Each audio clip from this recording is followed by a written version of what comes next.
Oh, saan aabot ang 10 piso mo? A. Pambili ng isaw, kasi isaw is life. Wow!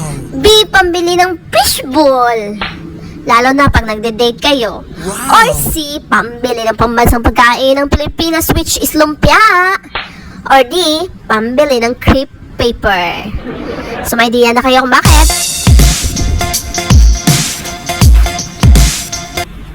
So yun na nga, gabi na, tapos nag-scroll ako sa aking Facebook account. Pero nakita ko yung gitira kong friend. Oh, no. Nagpakulay siya ng buhok gamit ang crepe paper. So dahil inggitira ako, sabi ko, ano man?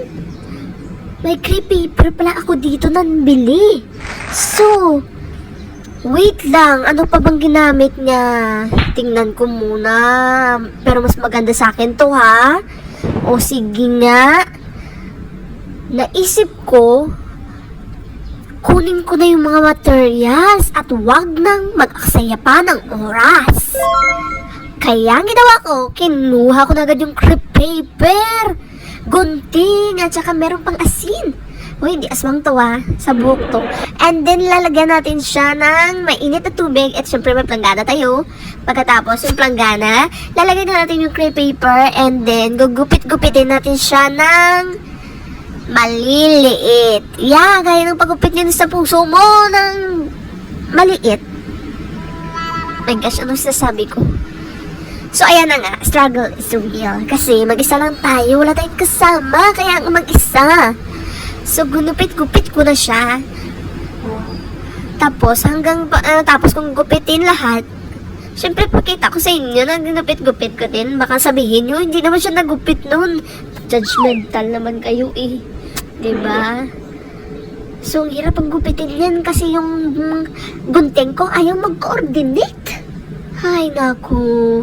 So, ayan na nga. Lalagyan ko na siya ng asin. Yes. And lalagyan natin ng sabaw.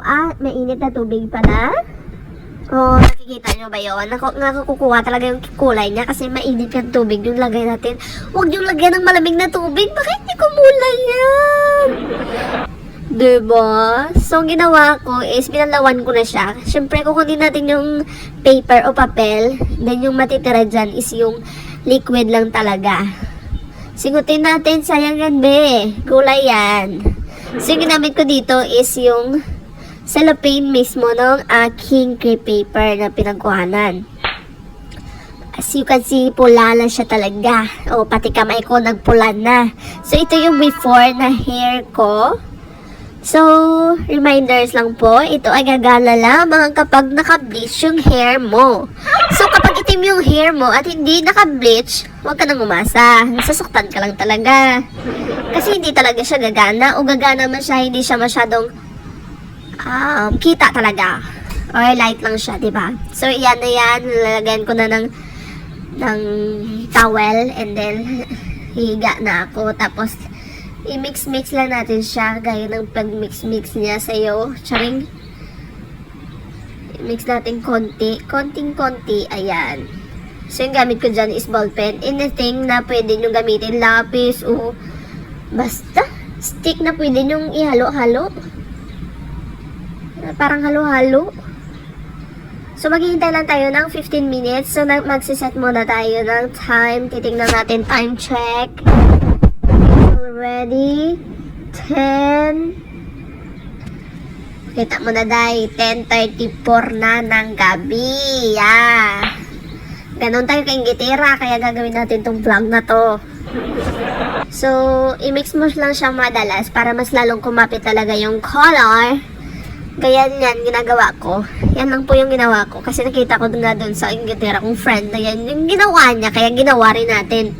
Hindi tayo na magiging friend kung hindi siya yung gitira. Hindi ka rin yung gitira, di ba? Sabi nga nila, same feathers flock together.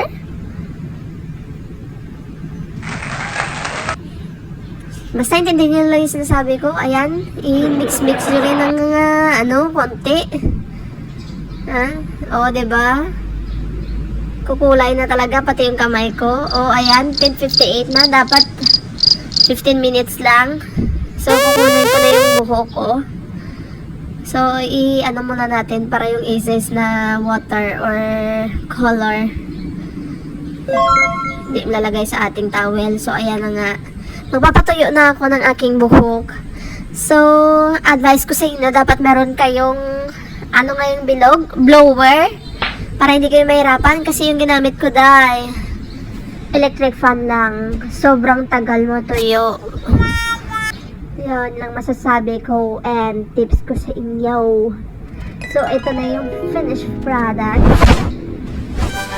Yan, diba? As you can see, pulang-pula talaga siya. Kasi nga, naka-bleach po ako. So, maglalast to ng 3 to 4 weeks. And, depende din. Kasi kapag naliligo ka lagi, tatanggal talaga siya yung color. Hindi ko naman sinabi na huwag kayong maligo lagi, diba? Mag-shampoo kayo or conditioner lang yung gamitin mo kung ayaw mo talaga matanggal agad-agad yung inyong hair color. So, yan lang. And I hope na may natutunan kayo sa video ito. So, ang shoutout pala dun sa video na ito kasi ang daldal ko. Hindi ko na isingit dito. So, doon na lang sa end. See you on my next vlog! So, from Facebook page, shoutout kay Kim Lopez Barol. And from Facebook, shoutout kay Carl Rovero. Thanks for watching!